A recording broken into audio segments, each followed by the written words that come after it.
This is a very specific message for those women that have already awakened.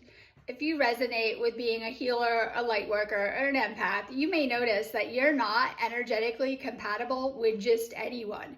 In fact, you may have already noticed that you may not be able to just date or have a relationship with anyone, especially if they have not already awakened or they're not consciously or actively working on their own healing journey. And we're going to break down a couple of reasons why. Oftentimes you're already in a higher frequency once you've had a spiritual awakening, especially if you resonate with being an empath or a healer of some sort. This means that you oftentimes draw the opposite polarity. As a woman, that might be the unhealed masculine energy. It's very important that if you are dating, the men in your life are supporting and uplifting you. Otherwise, they may be draining you. And oftentimes this does not happen unconsciously, but on a subconscious level. This means that when you're trying to hold on to a relationship that is not for you or no longer for you, your energy is working overtime. And oftentimes you're not even realizing this. This is why sometimes you can end up draining your energy, draining your light, trying to really dial it back, dim it down, and kind of shrink into places that you've outgrown.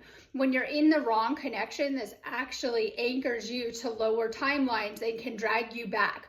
This is one of the telltale signs that your relationship is not working or no longer for you, when it's actually dragging you into old patterns or old timelines that you already leveled out of or you're ready to level out of. And what happens is oftentimes your energy amplifies whatever's going on with the other person. This is why you might notice things are going amazing and then suddenly all of the unhealed stuff comes up with your partners. And this is because you have a very reflective nature to your energy. So anything that isn't unhealed, patterns that need to be dealt with, number one, you probably notice these things a little bit more as you're becoming more aware. And then as well too, these things can surface unconsciously for this other person, and they may not know why if they have not gotten as far as you on their healing journey. And so oftentimes a lot of stuff may come up in your presence. And because your energy is actively in the person's presence, trying to kind of process these things, and oftentimes on an unconscious level, you can end up drained. You can end up working overtime or even held into timelines that you should not be on. And what generally happens is this stops or shuts down your gifts on some level. And so because your body is like working so hard to transmute energy and process what you're actually around and picking up on all of the time, sometimes it can really, really mess up your manifestation. So you're noticing that when you're in the wrong connections, you're not able to manifest as good. You're having your own issues arise with your gifts. Your intuition begins to not be as clear. You might not be able to tune into your own spiritual guidance as well when you're in the wrong connections. Now, it's not men that are toxic to you. It's actually the unhealed masculine that is not good for you and that type of energy. In fact, I know lots of the opposite polarity that operate in that energy too. But I mean, with men that you're dating, when they're really, really unhealed, this is going to be actually toxic to you. It can be the greatest person on the planet, but actually when it's in your field, it might not be good for you, or it might no longer be resonating with you too. And it's also very, very important for the divine feminine that you are rising during this time and that you're really, really able to stay in your highest frequency too. So you may notice that the wrong connections, first off, they can continue to keep you looping in karmic cycles that are not good for you, but also they can affect your frequency on so many levels too, and even drain your energy. So it's really, really important that you're paying attention to your connections. And I'm going to give you a couple telltale signs so that you can kind of tell some of these connections too. So when we have like a karmic connection, it is going to shut down and constrict your energy. You're going to notice that you're always having to either A, walk on eggshells, right? B, dial it down, not be so much. They might be jealous of like your energy, your success, if you're doing anything, or even in that controlling kind of behavior. And then of course we have soulmates that are kind of neutral. Twin flame is going to expand your energy in a positive way as well too. So oftentimes in that type of connection, patterns and things may arise, but you don't stay stuck in those cycles. And then the one difference is that in twin flame relationship, you both work with healing your own baggage. And in karmic connections, that does not happen. You're going to notice that you're doing all of the work for both of you, because even if you're not consciously aware of this, unconsciously, you're trying to maintain and stay in your own vibrational frequency, and you're having to do that work for the other person. So it's almost like you're kind of on an energy level, like trying to sustain the entire connection on your own. And there's going to be a lot of telltale signs too, because we know with the karmic partners, they are not good for you at all. In fact, oftentimes they're here to kind of teach you certain lessons. I always say you want to get your lessons and get out, like, right? So you really have to pay attention to your intuitive guidance.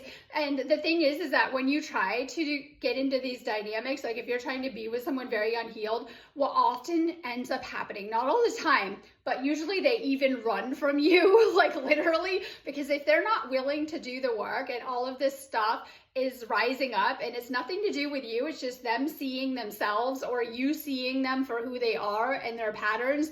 A lot of people that are not willing or wanting to heal, they cannot deal with that level of awareness that you hold, or even having that level of awareness mirrored back to them so that they can look at themselves and work on some of their own patterns and things like that. Healthy connections, they're going to meet you halfway, and they're going to be willing to and wanting to shift out of unhealthy patterns or dynamics. A karmic partner, they're not going to. And so this is how you can kind of tell as you're navigating some of your connections. Also, as you're doing that work, if you are with a karmic partner, it's going to get very uncomfortable because you're no longer resonating on the old frequency. Say you met on a certain timeline and you're trying to work your way up and they're not, they're kind of holding you back. I hate to say that, right? And so you're going to be able to tell because it's going to get uncomfortable where you used to resonate with them. You know, you're going to be able to really, really feel it on the energy level too. You're going to be able to tell if this person is refueling and recharging you or even draining your energy. And a lot of people do this unconsciously. They're not aware of it too, and in many different ways. And so healthy relationships, they're going to grow with you, they're going to change with you, and they're going to mirror the healing work that you are doing if you are really working on your healing and things like that too. So it's really important that you are selecting the right partner and remembering that you have your own unique frequency and blueprint, and you're designed to hold your own energy, but not everyone is designed to hold your frequency. And so what I notice is that when people are trying and they're not meant to, you know, it can affect them in a negatively way too. This is why you might notice that when people are in your presence that they have to deal with more, or that they're going more into their own shadow, or shadows are surfacing, ego layers are surfacing, or even hidden patterns and things that they kind of need to deal with as well too. So a lot of people crave that healer, empath, light worker energy, but a lot of people can't do the work to actually get there and to hold that frequency within themselves. So they're very drawn to it, but at the same time, it may repel them on some levels if they're having to kind of face their own inner shadows and do that work as well too. So just be mindful that your frequency was not built for everyone. Obviously it's made for you, right? But this can make people feel some type of way, like there's a problem with you or you're unlovable, and that is the farthest thing from the truth. You actually hold the medicine that the planet needs during this time as the divine feminine, especially as the awakened, healed divine feminine. You're holding a new blueprint, you're holding a new template, and that just isn't for everyone. Not everyone is meant to kind of go where you're going. And so sometimes we hold on to connections that are not actually for us. It can kind of hold us back, anchor us to old timelines, shut down our gifts and abilities, slow us down, keep us stuck in stagnant karmic cycles, or even alter our timelines and things like that. That's why it's very important that you're following your inner guidance as to what to be doing during this time in these connections. So just know that if you're holding a higher frequency, you may notice that that is only meant for those that are doing that same frequency work to join you on the next chapter of your journey. Have a beautiful day.